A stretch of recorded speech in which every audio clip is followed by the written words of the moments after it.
The beauty of the trees, the softness of the air, the fragrance of the grass speaks to me.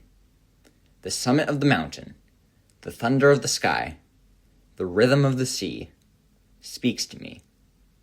The faintness of the stars, the freshness of the morning, the dewdrop on the flower speaks to me. The strength of fire, the taste of salmon, the trail of the sun, and the life that never goes away, they speak to me, and my heart soars.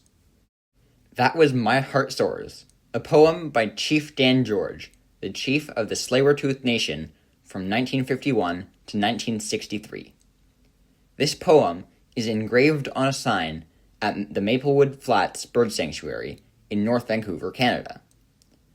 Maplewood Flats is a 30-hectare conservation area managed by the Wild Bird Trust of British Columbia. It's located on the Burrard Inlet and is home to over 250 species of birds. There's a 3-kilometer walking trail with various lookouts and benches along the way.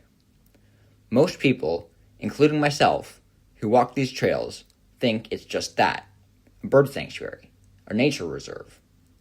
What they don't realize is that there's a lot of history at this location that brought it to where it is now. The Tsleil-Waututh have lived on this land for thousands of years, gathering food from the mudflats at low tide. They felt connected to the land and used the land and waters for everything in their daily lives, including food, clothing, and travel.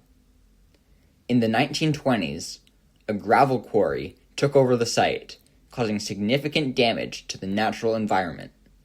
They cut down trees, covered habitats, and dug waterways for barges.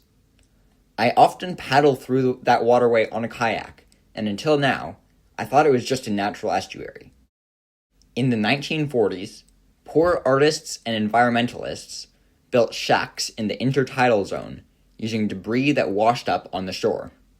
These squatters lived on the mudflats until the 1970s, when they were kicked out by the District of North Vancouver and the shacks were demolished. The district had multiple ideas of what to do with the land after the evictions. Some developers wanted it to be used industrially, like all the rest of the mudflats along the coast to the west. Others suggested a shopping mall, like Park Royal. Instead, in the 1980s, the land was turned into a nature conservation area.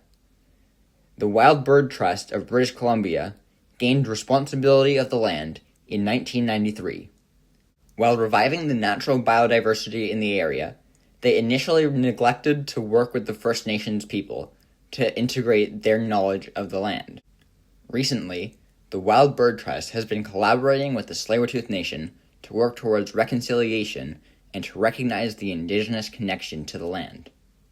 Chief Dan George's poem is located on the first lookout point on one side of a cedar sign. The other side has art done by his great-granddaughter, Tsleil-Waututh artist Ocean Highland. The sign is placed in a spot that allows you to see the location of the traditional Tsleil-Waututh village. It's just one of the pieces of Indigenous art recently added to the sanctuary to reconnect the land to its Indigenous roots. As Miss Highland told me, my art represents my culture and the stories that I come from. She said, I would love for people to understand the interconnectedness of the land and themselves, and how impactful it is to be healed by being on the land and looking after it. Now, when I see the sign, it speaks to me, and my heart soars.